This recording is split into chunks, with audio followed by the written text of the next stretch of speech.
તમે ઝડપથી બધું રિવિઝન કરી શકો. બરાબર છે. અને ભાઈ વ્રતનું એવું કહેવાય કે ભાઈ MCQમાં વધારે માર્ક લાવવા માટે શું કરવું જોઈએ. આપણી જો ટાઈમ છે 2-5 મિનિટ તો કહી દઈએ કે વધારે પેપર સોલ્વ કરો. MCQ અહીંયા ઘણા છોકરા એવા હતા કે આપણને એમ ના થાય કે પાસ થશે તો શું કરે, 2 પેપર સેટ લાવ્યા હોય કે એક પેપર સેટ બી, બંને એકબીજાને પ્રશ્નો પૂછે. 40 પ્રશ્ન આને પૂછે, આને પૂછે, 50 પ્રશ્નો. ચલો રોજના 10 થાય તો એ શું છે, નક્કી કરો કે ભાઈ આજે તારે પ્રશ્નપત્ર એક ઓલો પ્રશ્ન, અને એકબીજાને પૂછે ને એમાં ખોટા પડે પછી ખબર પડે કયું સાચું છે. MCQ કોઈ પણ વસ્તુ, ચલો જી નીટમાં MCQ જ આવે છે તો એમાં માર્ક લાવવા શું કરવું જોઈએ, તો વધારે પેપરો સોલ્વ કરવા જોઈએ. આ એક જ MCQ સોલ્વ કરો અને ના આવડો એ શીખો.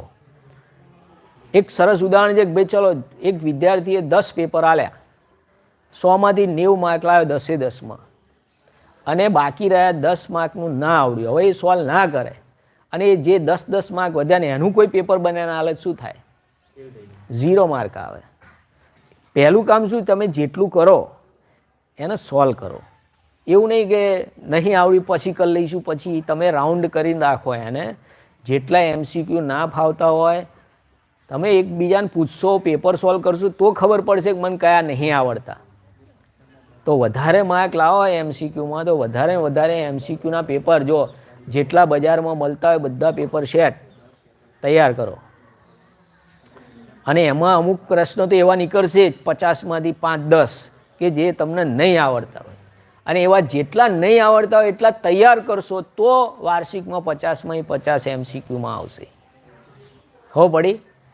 અમે જ્યારે ભણતા હતા આ સમય એવો કહો પેપર લખવાનું શરૂ કરે, તમે 10મા ધોરણમાં આ સમયમાં પેપરો લખ્યા હોય.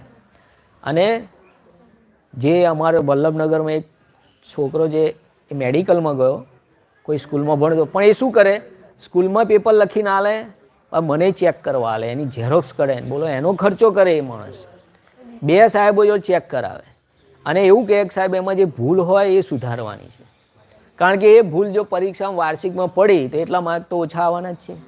તો એક્સપર્ટ જોડે ચેક, બરાબર.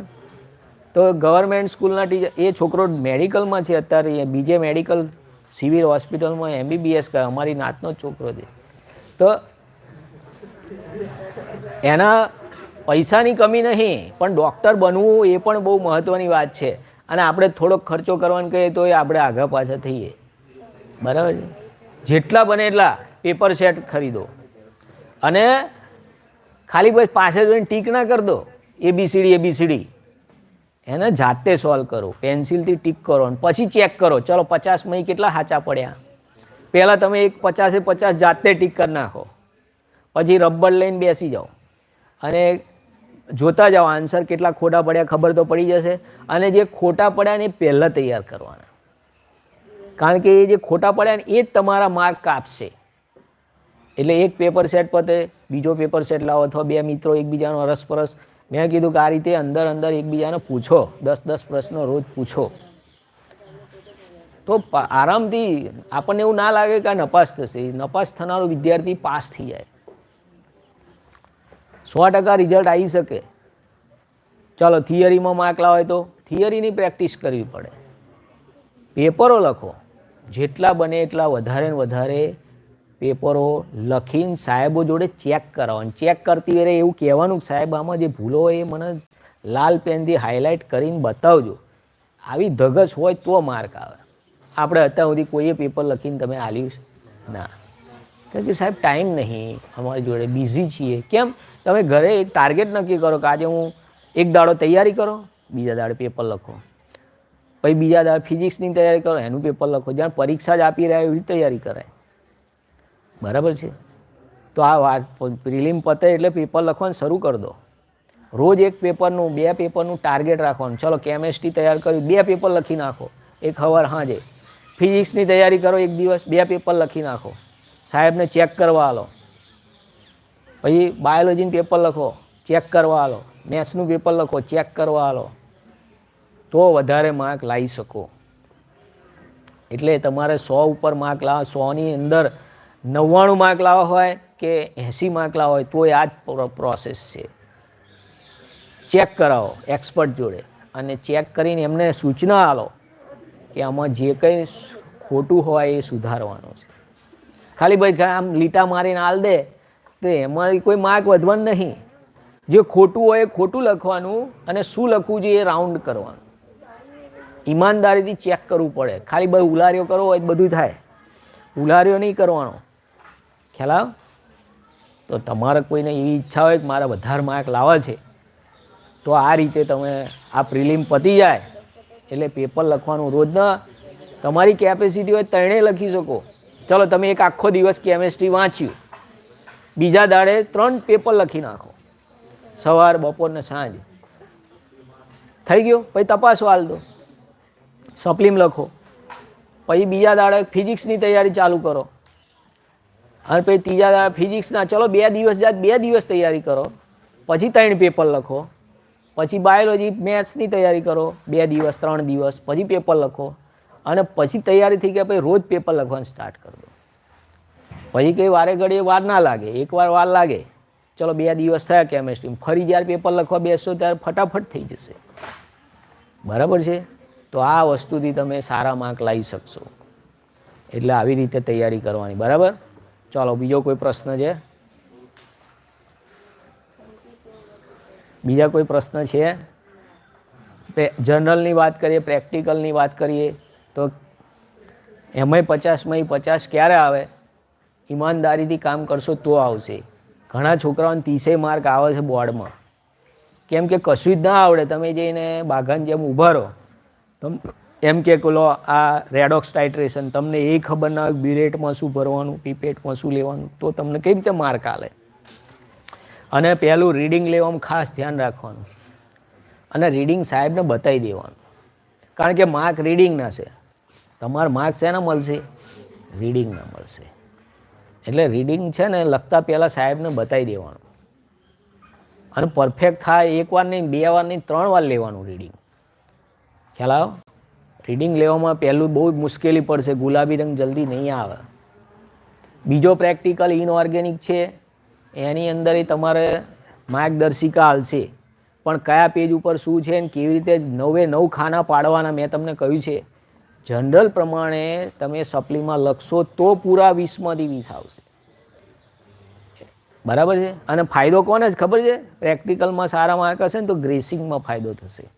કોઈને 2 માર્ક ખૂટ્યા, 3 માર્ક ખૂટ્યા, 5 માર્ક ખૂટ્યા તો ઓવરઓલ માર્કિંગમાં એ ગણાય અને એને આધારે ગ્રેસિંગ મળે કે કોઈને 3 માર્ક ખૂટ્યા ગ્રેસિંગ મળે. ચલો એડમિશનમાં નહીં ગણાતા માર્ક, પણ એનો કંઈક તો ફાયદો હોય ને. બરાબર છે? એટલે એ વસ્તુ છે.